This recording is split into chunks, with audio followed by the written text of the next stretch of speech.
A person can see nearby objects clearly but cannot see distant objects distinctly. Clearly एक बार बोल दिया तो दूसरी बार distinctly बोल देते हैं, अच्छा लगता है। ये दूर से लाइट आ रही है, ये लाइट रेटिना तक पहुंची नहीं, इमेज जो है वो यही कहीं बीच में रह गई, तो यहाँ पर हमें एक ऐसा लेंस लगाना पड़ेगा जिससे ये लाइट वापस यहाँ तक पहुंचे। तो वो लेंस लगेगा हमारे पास में कॉन्केव लेंस। तो लिखिए to correct the myopic eye concave lens is used.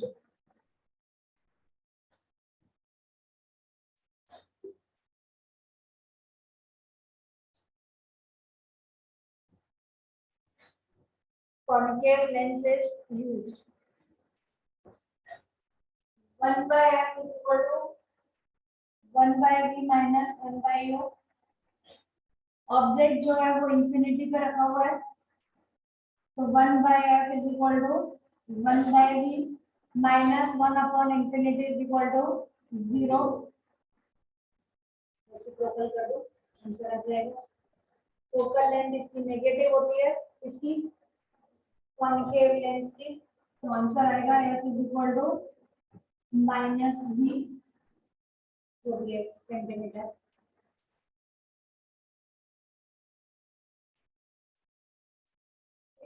Hypermetropia,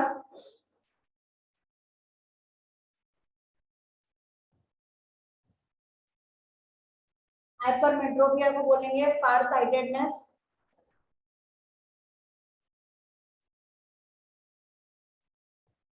person can see far objects clearly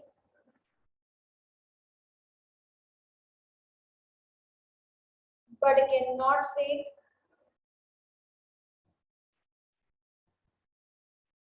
near objects distinctly.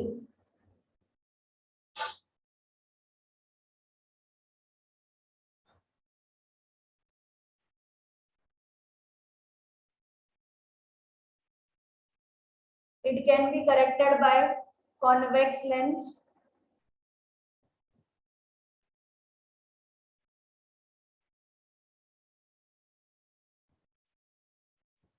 वापिस हम लोग फॉर्मूला लिखेंगे 1 by f is equal to 1 by v minus 1 by u.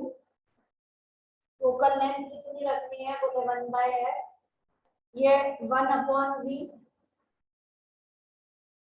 Image को v ले लो, x ले लो, कुछ भी चलेगा, माइनस ऑब्जेक्ट पास में रखा है, कितने पास रखते हैं हम ऑब्जेक्ट को, ऐसे तो नहीं रखते, हाँ 25 centimetre, which is called as least distance of distinct vision. Capital D को क्या बोलते हैं, least distance of distinct vision, मतलब वो कम से कम डिस्टेंस जिस पर ऑब्जेक्ट को रखकर हम क्लियरली पढ़ सके, देख सके। हम अगर यहाँ पर रख लेंगे तो हमें नहीं नजर आएगा, क्लियरली नजर नहीं आएगा, इसलिए हम बोलते हैं least distance of distinct vision which is denoted by capital D. तो यहाँ पर 1 by f is equal to minus 1 by x plus 1 by d। LCM ले लो, ऊपर नीचे कर लो, f की वैल्यू आ जाएगी।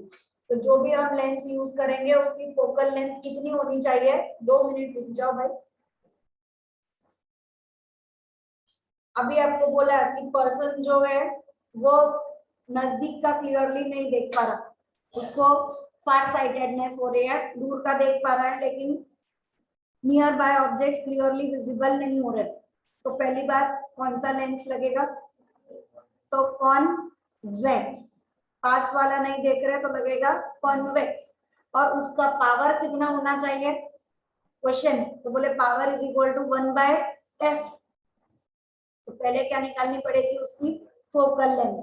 तो यहाँ वाले फॉर्मूले से हम फोकल लेंथ निकालेंगे, फिर हम लिखेंगे p is equal to 1 by f, और उसके बाद में हमें फोकल पावर का आंसर मिलेगा जितना भी डायोप्टर आ रहा है वो। दूसरा मैंने आपको लिखवाया था उल्टा कि अगर पावर आपको दे रखा हो कि इट इज -2 डायोप्टर, तो कौन सा उसमें डिफेक्ट है ये कैसे पता चलेगा, या कितनी फोकल लेंथ वो लोग यूज कर रहे हैं, ये कैसे पता चलेगा? तो power is equal to 1/f, reciprocal कर दोगे। डायोप्टर जो है वो फोकल लेंथ को मीटर में रखता है, और हम ये जो भी आंसर निकालते हैं 25 सेंटीमीटर वगैरह ये सब काय में है, सेंटीमीटर में। तो अपने को जैसे 2 डायोप्टर हमने बोला तो 2 is equal to 1/f, but इस वक्त f काय में है, मीटर में, हमें काय में करना है, सेंटीमीटर। ठीक है, तो वो चीज जब अपन देखेंगे आंसर आ जाएगा हमारा f इज इक्वल टू 1/2। ये आपका काय में आएगा, मीटर में। इसको सेंटीमीटर में करने के लिए मल्टीप्लाइड बाय 100 कर दोगे, आपका आंसर आ गया। लेकिन अब उसमें अगर -2 दिया है तो फोकल लेंथ कौन सी आएगी, माइनस में आएगी, और माइनस में फोकल लेंथ किसकी होती है, कॉनकेव लेंस की, और कॉनकेव लेंस की फोकल लेंथ नेगेटिव है। कॉनकेव लेंस कौन से डिफेक्ट के लिए यूज हो रहा है, पहले वाला, मायोपिया के लिए। मतलब उस पर्सन को प्रॉब्लम क्या हो रही है, मायोपिया यानी नियर साइटेडनेस। पास का तो अच्छे से दिख रहा है लेकिन दूर का क्लियरली विजिबल नहीं हो, तो पता चला दोनों तरीके से पॉसिबल है। पावर देख के वो आपसे लेंस के बारे में पूछ सकते हैं, या लेंस के बारे में देख के पावर पूछा जा सकता है, उस पेज से रिलेटेड डिफेक्ट पूछा जा सकता है।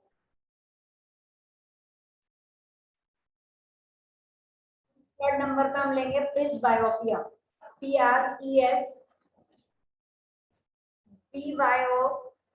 BYOPIA।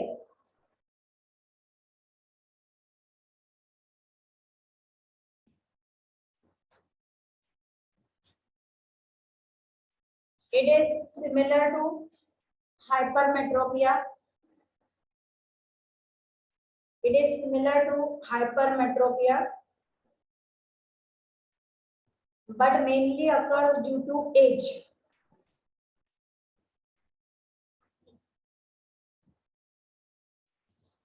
That is, but mainly occurs due to age. That is, with age,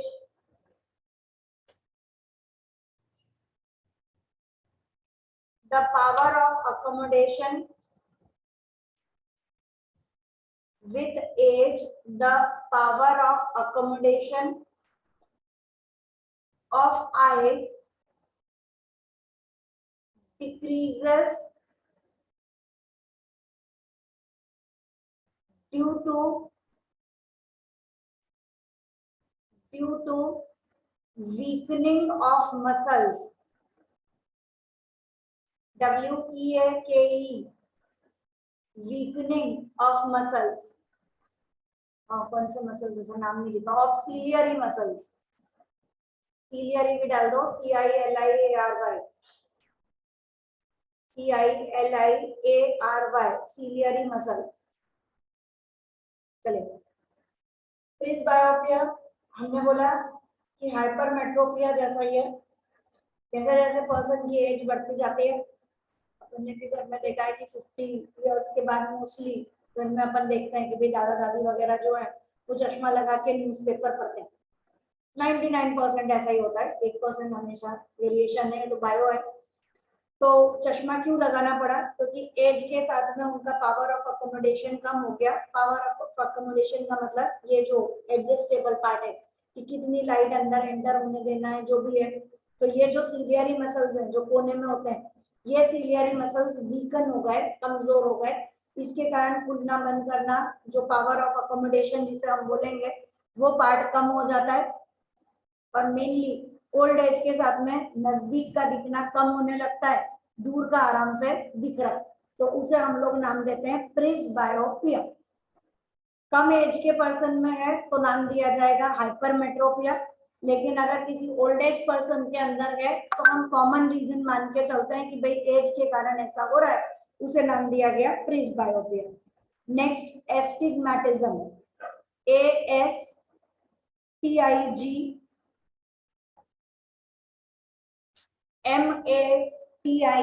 ASTIGMATISM, astigmatism. लिखिए, it occurs due to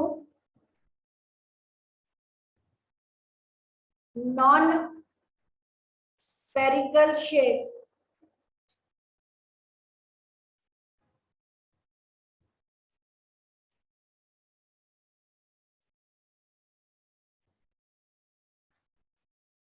non-spherical shape of the cornea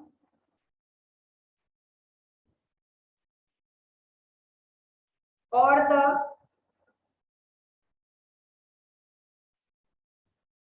crystalline lens.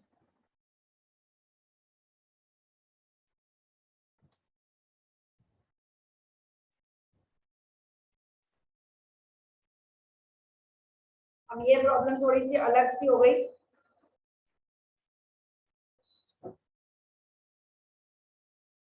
ये वाला विजन अकर डिफेक्ट अकर हो रहा है जस्ट बिकॉज कि नॉन स्फेरिकल लेंस जो है वो बन गया। हम लोग हमेशा अभी जो मैंने ड्रॉ करा था आई का शेप वो कैसा ड्रॉ किया, स्फेरिकल, है ना। उसके बाद अपन ने यहाँ पे बोला कि बल्जेस आउट, यहाँ से थोड़ा सा बाहर निकलता है, अदरवाइज हम उसको मानते हैं कि it is spherical in shape. ये पार्ट हम खाली इसलिए शो करते हैं कि ये हमें दिख रहा है, अदरवाइज ये पूरा शेप कैसा है, स्फेरिकल है।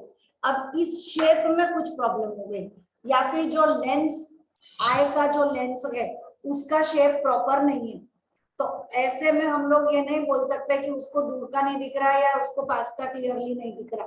दोनों चीजों में डिफेक्ट हो जाता है, ना तो क्लियरली दूर का दिख रहा है ना क्लियरली पास का दिख रहा है, दोनों चीजों में प्रॉब्लम हो गई, तो इसलिए नाम दे दिया एस्टिग्मेटिज्म। ऐसे पर्सन को जो लेंस चाहिए it should be bifocal lens, मतलब दोनों तरह का होना चाहिए, उसमें कॉनकेव भी होगा और कॉन्वेक्स भी होगा। ऊपर वाला कौन सा होता है, जो ऊपर वाला मेन पार्ट होगा वो कॉनकेव होगा और जो नीचे वाला होगा वो कॉन्वेक्स होगा। यानी जब पढ़ना है तो ऐसे नीचे नीचे वाले से देखो, और जब सामने दूर का देखना है तो सामने सामने से देखो। तो पूरा लेंस जो है वो कॉनकेव और नीचे वाला इतना सा हिस्सा जो है वो होगा कॉन्वेक्स। हाँ, सबकी गर्दन हिल रही है, सबने देखा। ओके, कैटरैक्ट,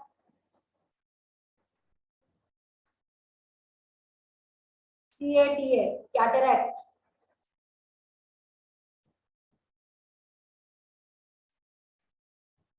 कैटरैक्ट ये वापस से एक डिफेक्टिव हुआ, लेकिन इसका सॉल्यूशन कोई लेंस नहीं है कि हम ये बोलते हैं कि कॉन्केव लेंस या कॉन्वेक्स लेंस लगा दो तो करेक्शन हो जाएगा, नहीं।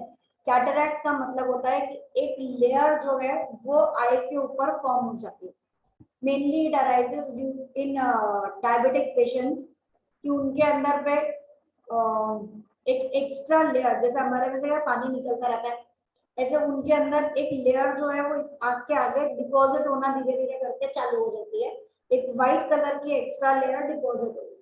एज के साथ भी होता है और मेनली डायबिटिक पेशेंट वगैरह के अंदर थोड़ा जल्दी भी नजर आता है, वरना एज के साथ ऐसा होता है। तो वो एक लेयर जो है वो जब डिपॉजिट होगी तो दिखना कम होने लगेगा।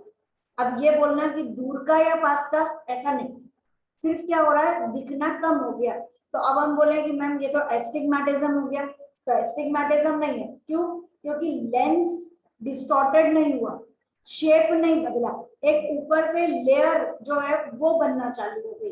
तो इसका सॉल्यूशन सिर्फ और सिर्फ क्या है, ऑपरेशन, सर्जरी इसका तरीका है। उस पर से लेयर जो है वो हटा दी जाती है। उसके बाद डेफिनेटली ऐसा जरूर होगा कि भाई आंखें थोड़ी कमजोर हो ही गई है, वो तो एज के साथ होती ही है, तो या तो कुछ लोग उसके अंदर ही लेंस फिट करवा लेते हैं और कुछ लोग जो है वो चश्मा लगा लेते हैं, जैसा जिसको कंफर्टेबल होता है वो। लेकिन कैटरैक्ट के अंदर a layer is form which can only be removed by surgery.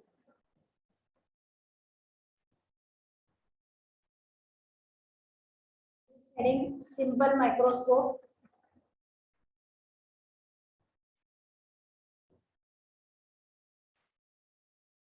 इसमें लिखिए principal,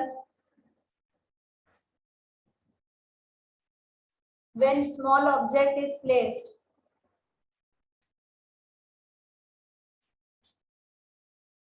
between the optical center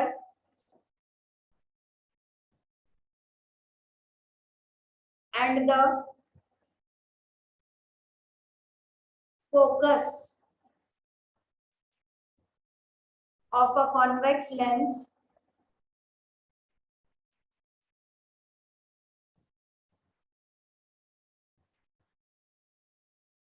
comma its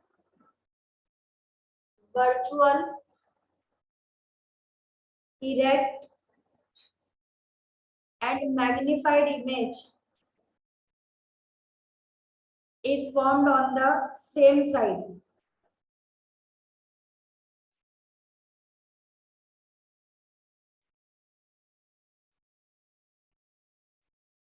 Full stop. The lens is so adjusted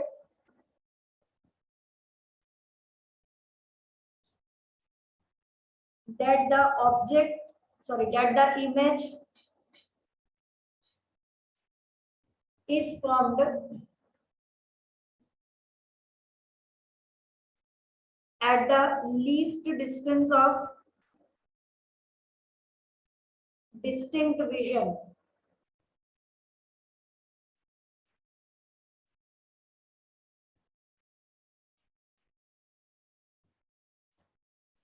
जो अपन ने लिखा है पहले वो समझ लें, फिर आगे बढ़ते हैं।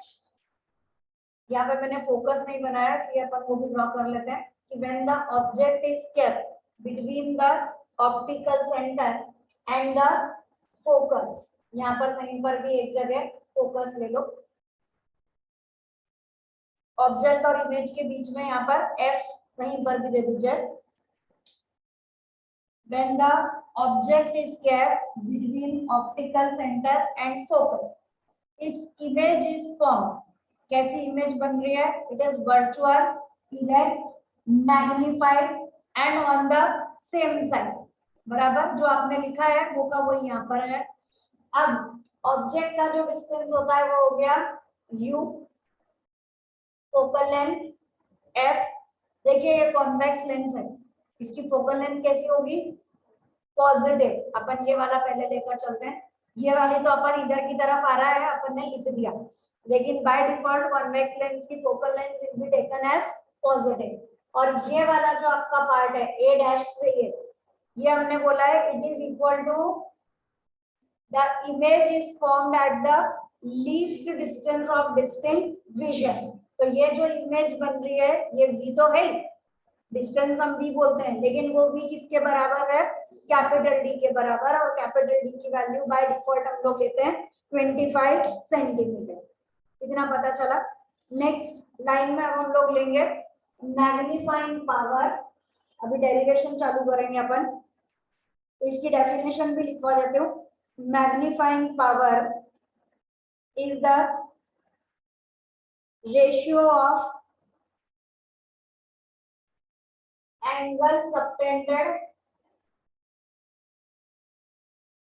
angle subtended by the image at the eye to the angle subtended by the object seen directly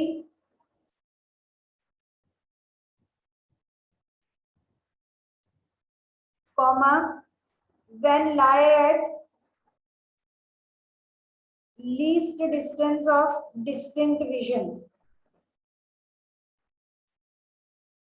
least distance of distinct vision।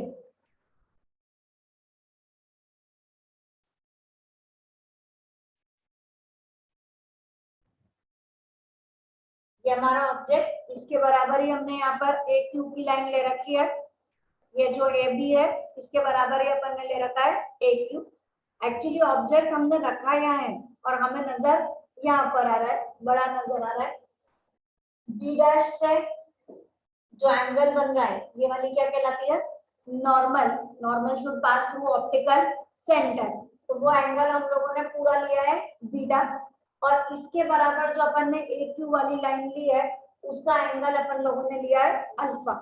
Magnifying power की डेफिनेशन हमने बोली ratio of image upon ratio of the object with the eye. Eye कहां पर है, यहां से अपन लोग देख रहे हैं। तो it is beta upon alpha. Angles are very small, जैसा हम हमेशा लिखते हैं। तो it is tan beta upon, अब tan बीटा की वैल्यू बोलो भाई, कौन सा ट्रायंगल? अरे बीटा यहाँ पर है, ये वाला कौन सा? B dash A C. अभी नजर आ गया? तो in triangle B dash A C tan beta is equal to A dash B dash upon A dash C. ठीक है। अब tan alpha is equal to दूसरा ट्रायंगल कौन सा लें? Q A dash C. तो in triangle Q A dash C tan alpha is equal to A Q Q A upon A dash C. A Q किसके बराबर है? तो ए Q हमारे लिए ऑब्जेक्ट लाइट के बराबर है, that is a b upon में ए डैश सी। ये इक्वेशन 1, ये 2, ये 3, put 2 and 3 in 1। m is equal to tan beta की जगह a dash b dash upon a dash c multiplied by a b upon a dash c। फटाफटी करके answer बचा magnifying power n is equal to a dash b dash upon a b। जो भी हम लोग बोलते हैं height of image upon a dash b dash upon a b। ठीक है।